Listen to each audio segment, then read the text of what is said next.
the Start Your Own Business podcast.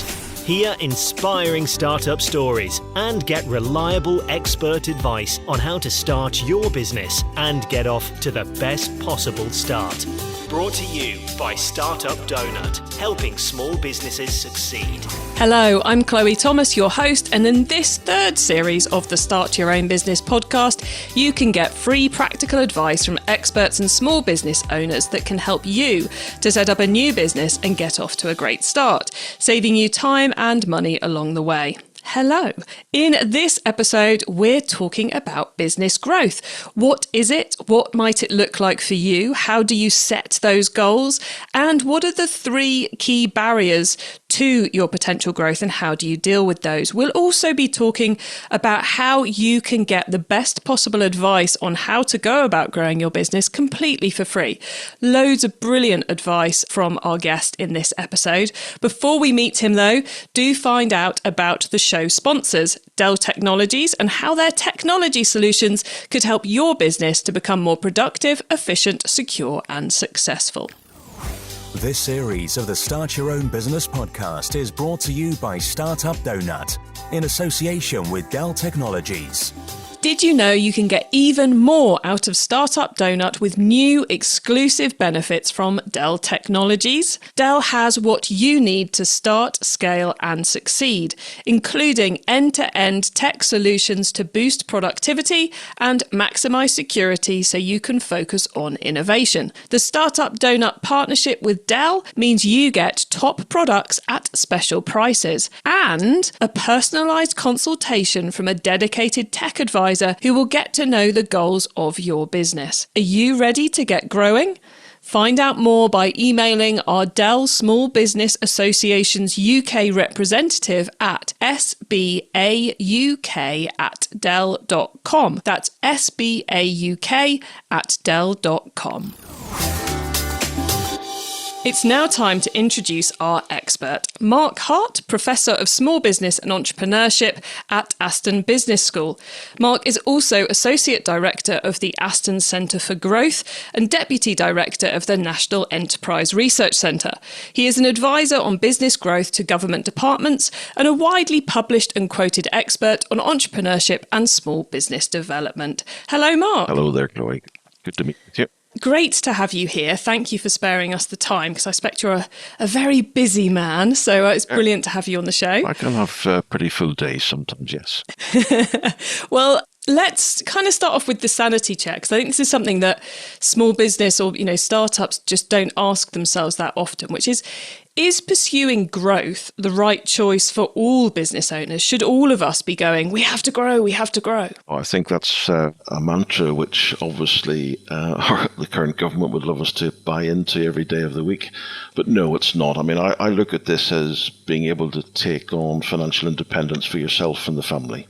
That's first and foremost the motivation of why a lot of people set up a business is they're fed up working for someone else. They've always dreamt of being, in control of their own future, the things that they do, how they organize their day. There's a huge range of motivations, and it's not all about growth. And I know, looking at the wider scene, that in fact growth is a minority sport. There's very small numbers of small businesses that actually go on to grow. But that doesn't mean to say that we shouldn't ignore them. We shouldn't look to them as vital members of our community and the services they provide to larger businesses, supply chain. So no, it's not all about growth.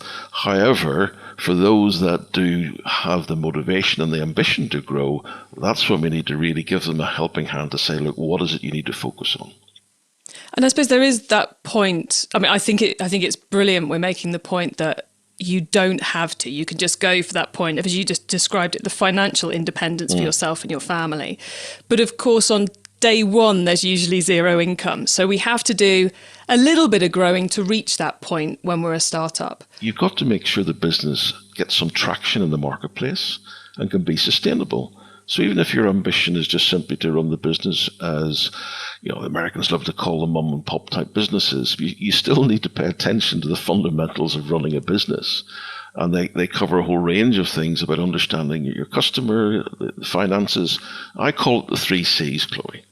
It's about cash, it's about your customer, and it's about your competence. are you actually good at what you're doing? Can you actually convince customers to actually buy from you and keep buying from you and actually refer other people to you?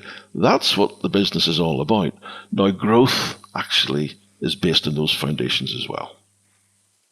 I love the way you said about getting traction as well as getting growth, and that kind of separation in the mindset of getting to a point where, yeah, I got the financial independence versus the I want to be huge kind of thing. Yeah, I mean, I think getting traction in the marketplace to me means that you've got something that your customers value. They could be other businesses, if you're delivering professional business services, and it could be B2C, selling direct to the consumer. But you've got to be paying attention to what's the real need for the customer. What problem are you solving for an existing business?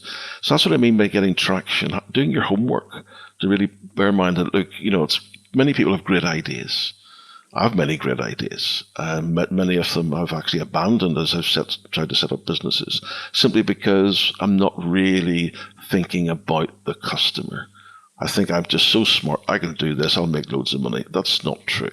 The market will dictate at the end of the day whether in fact you're going to get into a position where your business is sustainable, even if it's just 50, 60, 100,000 turnover per year. And can I just add on a bit of a statistic, which I love to share with people? I have access to HMRC database of all registered businesses, VAT, PAYE. And anonymously, of course, so I can't see anything what anybody's up to. But it's part of my research centre's work, the Enterprise Research Centre. So what I can see is that we know startups, UK is brilliant at starting businesses. We're one of the best leading countries outside the US at setting up in business. And in terms of growth, every entrepreneur I've talked to aspires to do one thing. The ones that are interested in growth, get to the first million. And I foolishly thought they meant about profit, Chloe, but actually they mean turnover. And I just said, well, how many startups in the UK actually get to 1 million turnover after 3 years? 2%. So is it that low? Exactly. This is the point. Wow. And the median number is 49,000 sterling, which is double the average wage. So that's what we're talking about here. Now, I don't see that as a pejorative comment on all startups. If a startup can get to 49,000 turnover, and then, as a gross turnover figure, what's wrong with that? If that's what I meant by the financial independence, if that makes you more financially independent than a take-home wage of 25,000, 26,000, then quids in, let's go for this.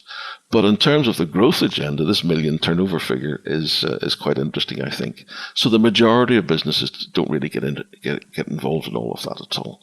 But at the same time, whether you want to get to 49,000 turnover or not, you've got to pay attention to those 3 C's. You've got to pay attention to what problem are you solving for the consumer, whether it's the ease of a device in the house or for another business to say that key piece of software you've developed that you're able to, develop a license fee and push out there into the marketplace.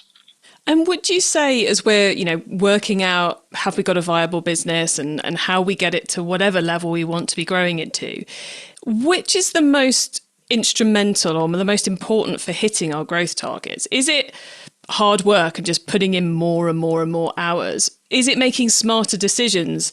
Is it picking the right market? Or is it, kind of just being a bit lucky? Oh, I think it's probably a combination of all those things, to be perfectly honest. Depends on the personality. My main work that I do, and over the last decade, I've worked with thousands of small businesses, a lot of them micro enterprises, 1, 2, 3 employee businesses at the very early stage. And we actually get them and work together as a cohort. So the programs I run and the advice that I give, I do it as 1 to many or 1 to 5, 1 to 10. So therefore you're getting a group of individuals together listening to each other in different sectors of the marketplace. That to me is the most important thing that you can do for a small business or a new business owner. Get them talking to other business owners. I can teach them all they want to know about finance, and I'm sure some of my accountant colleagues could bore them silly. The key point is learning from others who are going through the same experience. It can be a lonely existence, sitting there in the bedroom, etc., etc. I mean, one of the famous bedroom entrepreneurs I know was Ben Francis, who set up Gymshark, who dropped out of Aston University, which tells you all you need to know about a business degree at Aston University. I don't mean that, and I know my vice chancellor would be slaughtering me if he was listening to this right now. But the point was that out of the bedroom, he networked with his other students. He was on a placement year, and he decided to do this, but he got into that learning mindset. Talking to others, networking, understanding that, yes, I want to look good when I go to the gym. I want to be sort of, I'm the man. But at the same time, he realized, no, I've got to make this a broader appeal. So it's now one of the UK's unicorns from a bedroom. It was about networking and learning, constantly learning. And that's really the key I would suggest to anybody out there. It's not about the hours. It's about making connections with people that you can benefit from, and I find that those are usually other entrepreneurs, maybe slightly ahead of you in terms of the startup game, but more importantly, people who can actually leverage in that advice that you need. And obviously, as I would say, all business schools now are in this business engagement mindset. And the last thing a small business owner would probably think of is, let's go and talk to the business school.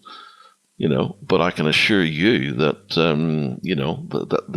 that game has changed fundamentally. It is kind of one of those weird juxtapositions in the business world that what we often fall into the trap of thinking we need is that we need to go and pay an expert for some highly priced advice, when actually what we need is to talk to our peers and get the layman's advice, which is often free or available via incredibly cost-effective, groups like the ones you run, which are actively there to help you get that layman's advice to stop you from accidentally spending all your money on the wrong piece of expensive advice. Absolutely. You do not need to spend a lot of money as a startup to get the advice that you need. Most of the programs I run, in fact, the majority of them are free, sponsored by other corporates, or believe it or not, I'm still running a ERDF program for the European Union. They run out next year, but we fly the flag literally, and we'll give it away.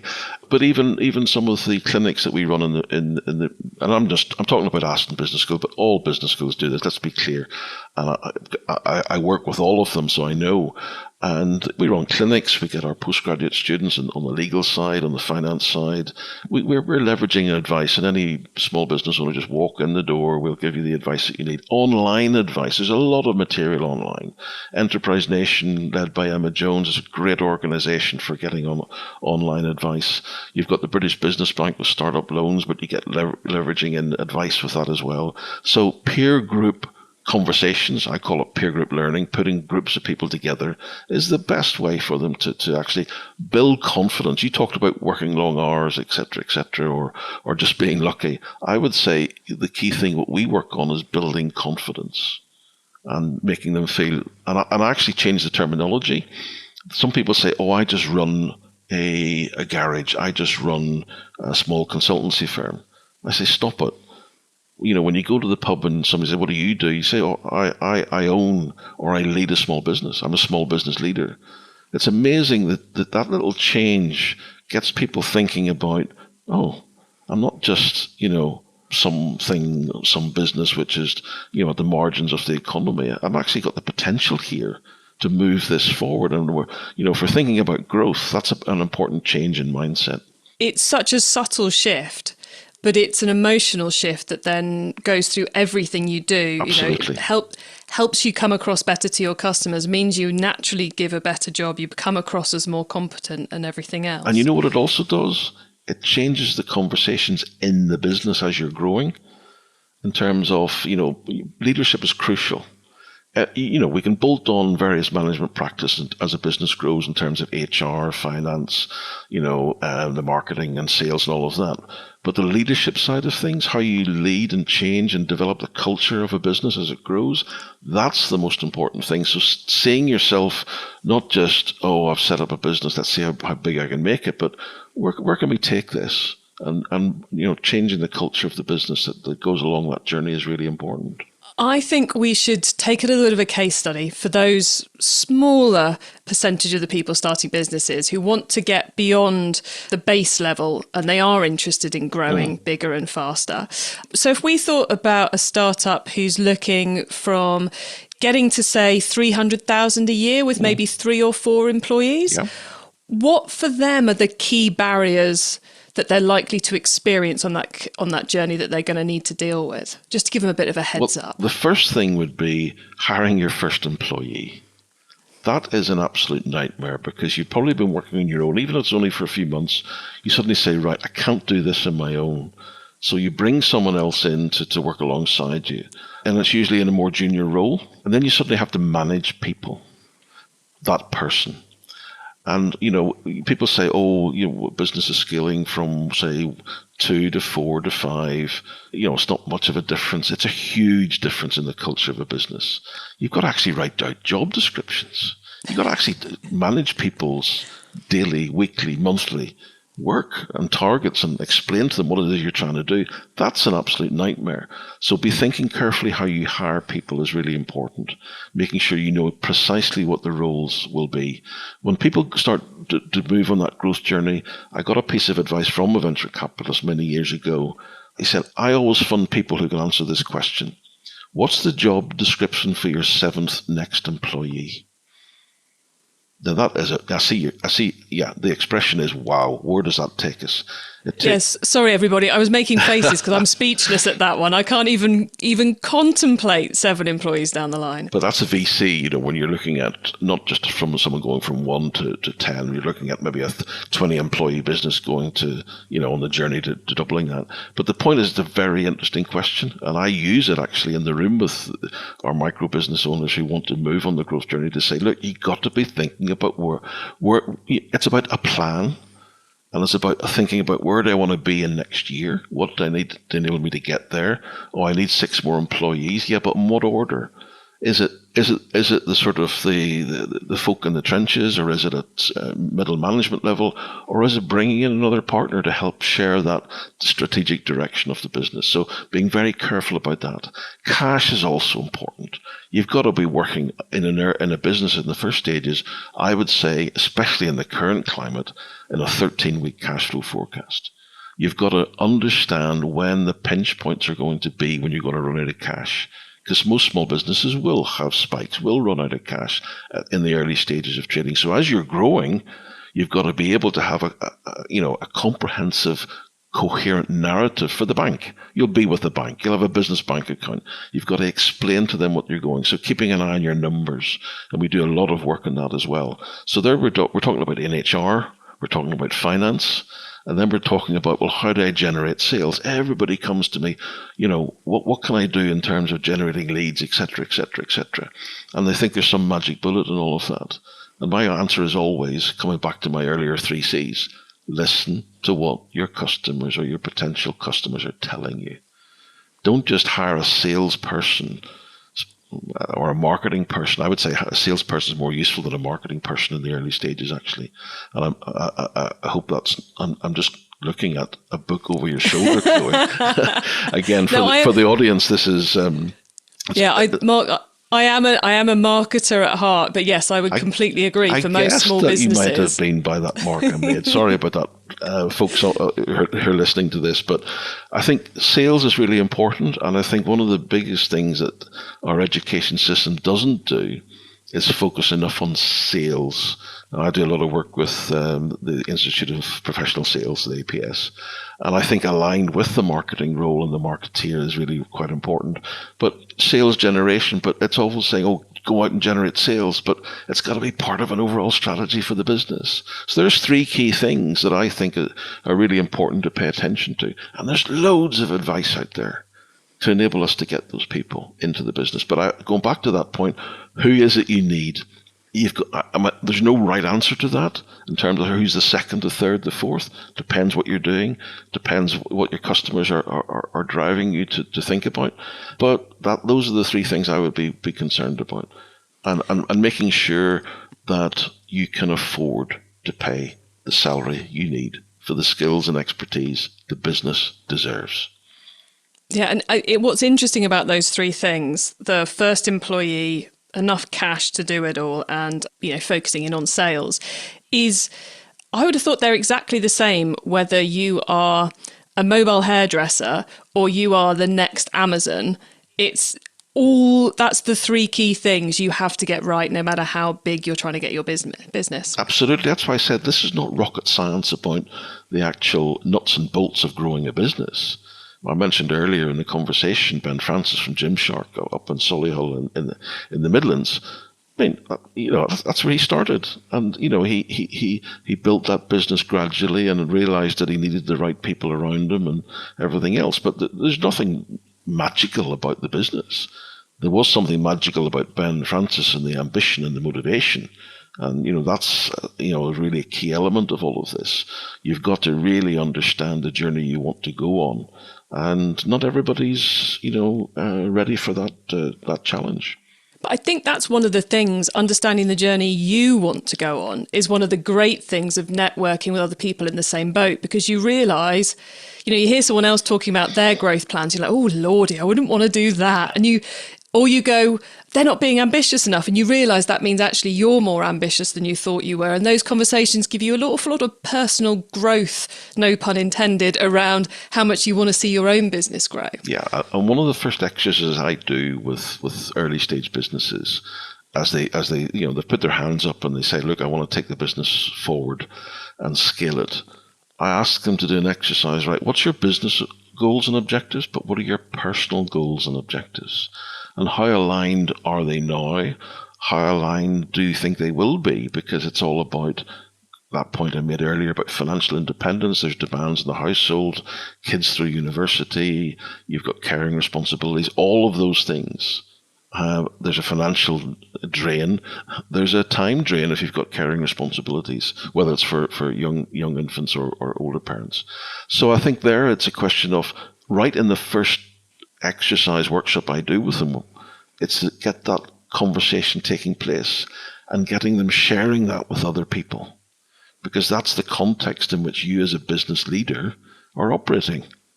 You're not just a business leader identified as a demographic in the population. You're a husband, you're a wife, you're a partner, you're a son, a daughter, etc., etc. That's really important. I find when I'm talking to business people that often they set goals for their business that are more based on what they think they should be doing by what they see in the press or what someone's told them once, or just their expectation they have to double every year or something that's come from some bizarre location, rather than it actually being aligned to what they want. And I think that's one of the really great things I think about this whole podcast series, is that we're helping people realise they can write their own rules. Absolutely. Is that something you find with those you work with? Absolutely, and that's what I instill in them right from the outset. That look, this is your growth journey, not mine. It's not the government's. It's not some mayor who is exhorting all these businesses to do wonderful things.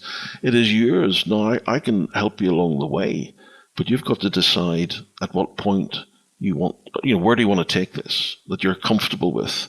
And I often say to them, look, and you're falling asleep at night, after the first session when I really annoyed them for a few hours. I said, look, go home tonight, fall asleep, and just think about what premises you might want to be in 5 years' time, the team of people you might want around you. And it may horrify you to think, I don't want to have a marketing team and an HR department. Okay, then get a clear idea in your head what it is you do want, and the income you want to be able to take out of that business, and then work out how you're going to get there. So step it back. And suddenly you realise that we've got such great businesses across the UK. You talked about the case study of the 300,000. There are not that many, actually, of that ilk in the business population. But yet they are the businesses which are profitable. And they are so important to our communities and our local economies. I just think that we need to be careful about everybody has to buy into this growth agenda for every business. But let me be clear, as I hope I have been to date, there are still fundamental business practices that you still need to pay attention on. Cash flow forecasting, not 3 years, not 1 year. You need 13 weeks currently. And that's one of the pieces of advice I was giving people all the way through COVID and the lockdowns was, where's your cash? And there's wider agendas about people paying late and larger business and stuff like that, but you have to be in command. And I know, working with the banks, that they'll be much more likely to walk with you further and understand where you are if you're able to say, look, I've got a few issues here, but I know in the second month I'm going to be short 10K, but I know by the third month it'll be fine. Bear with me, that type of thing. And it's just good business practice. And you don't have to be a financial wizard. You really don't. I mean, there's enough support out there, free, online, and software packages. Now, I won't mention any because we don't align ourselves to products. I guess we don't anyway on the podcast. But anyway, the point is that the software that's available to manage your finances now will produce all this information for you. And it's very easy to do. So with a bit of online advice, you're really up and running. And you mentioned about, cash flow being so key, and it's been so key, during COVID, that 13-week cash flow piece. As we look forward into 2023 and probably a little bit beyond, we have interesting economic times here in the UK, which can be an amazing time for starting a business or an awful time for growing a business. So with that in mind, any key pieces of advice you'd like to give those who are thinking of starting a business right now? Well, I think don't be put off by the headwinds that are against us. I mean, 23 is not looking to be a clever year. However, when we look back, and I was working with dozens of businesses all the way through to the 2 lockdowns in 2021, I saw businesses who have had their best years ever in those 2 years. So I would say to anybody listening to this, look, economic challenges will always be there. They just come in many different forms. Now, government shutting down an economy is something I would never have predicted. No one ever predicted that, but it happened.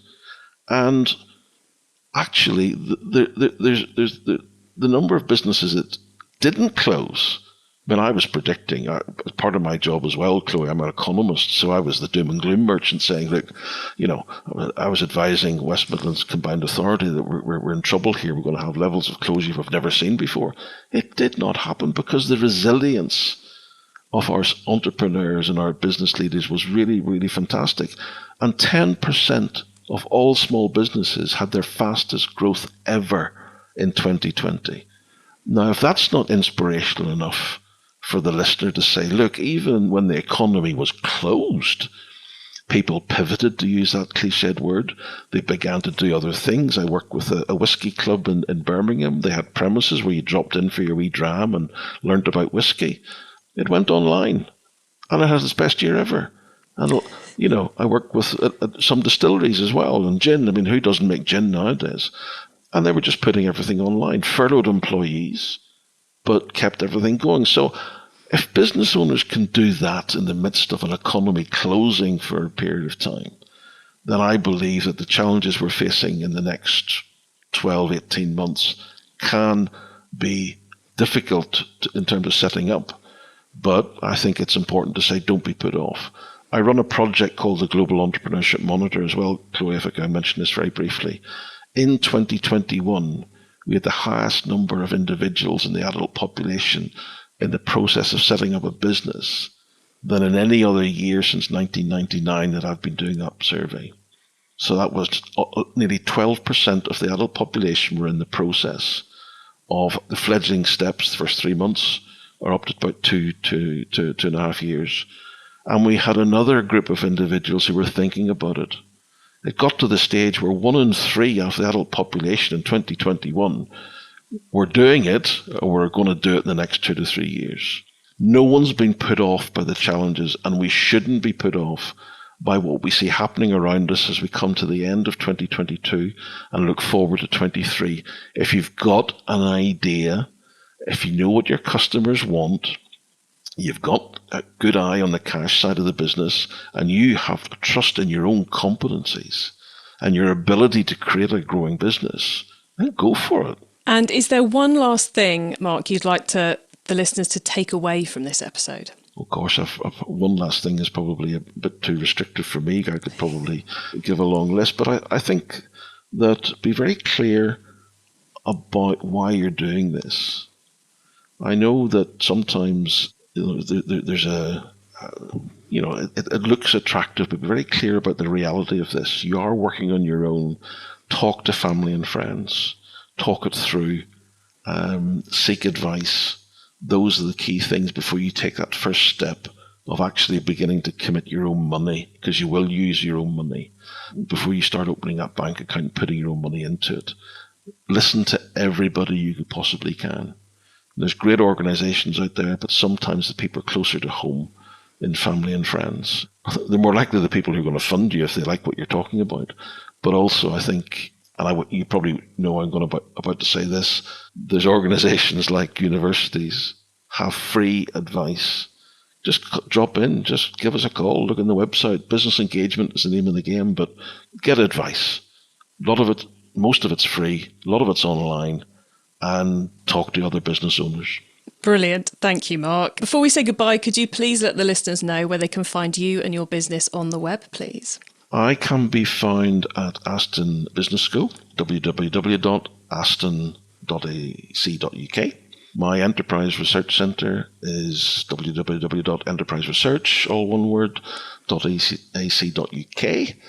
And the Centre for Growth can be found in the Aston Business School website. Just come.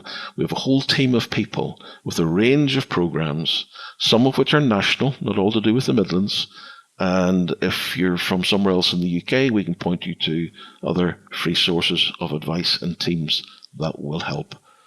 And obviously, you've got the government's Help to Grow management programme, which I helped Treasury and Bays design many years ago. But that is not free. You have to pay a little bit, but nevertheless, it is there. And 50-odd business schools are running it. So if you have any queries, folks, come through to me. You'll find my contact details on that website, and I'm very happy to help anybody who contacts me. That's a lovely offer, Mark. And thank you so much. I've had a real pleasure chatting to you, and I know this episode will have helped an awful lot of our listeners. So thank you so much for being on the show. Pleasure to be here. What an excellent guest, and so much sound advice there. For me, the key points are go get that advice and talk to people who are doing the same thing as you, people who are on the startup journey.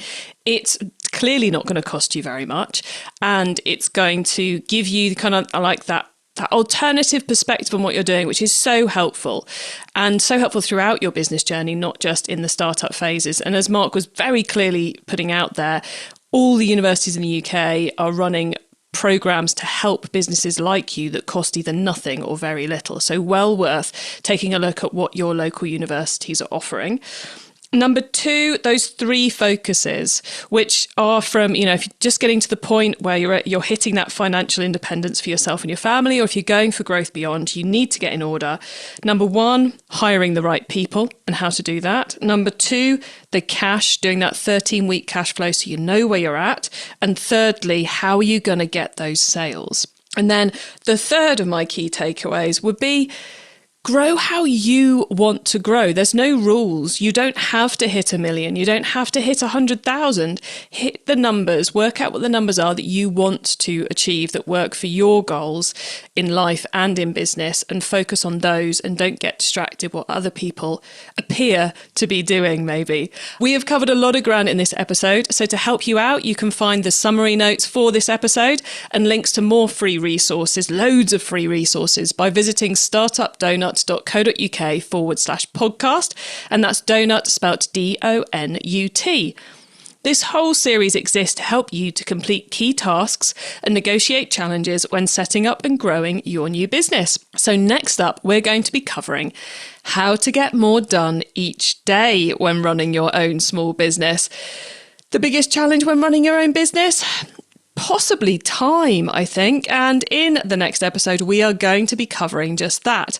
I will be chatting to Claire Evans, author of Time Management for Dummies, who will be sharing a whole range of different ways you can make better use of your time to grow your business faster. It's a tip-packed episode. And if you're enjoying the series and picking up valuable tips, please spread the word to others you know who are setting up a business or thinking about it. You can also sign up to the Donut Weekly newsletter at startupdonuts.co.uk/newsletter for even more free startup news, advice, and special offers to help you save time and money. Thanks to Dell Technologies for making this whole series possible, and don't forget to email them for your free consultation. Details coming up in a moment. Did you know you can get even more out of Startup Donut with new exclusive benefits from Dell Technologies? Dell has what you need to start, scale and succeed, including end-to-end tech solutions to boost productivity and maximize security, so you can focus on innovation. Our partnership with Dell means you get top products at special prices and a personalized consultation from a dedicated tech advisor who will get to know the goals of your business. Are you ready to get growing? Find out more by emailing our Dell Small Business Association's UK representative at sbauk@dell.com. That's sbauk@dell.com.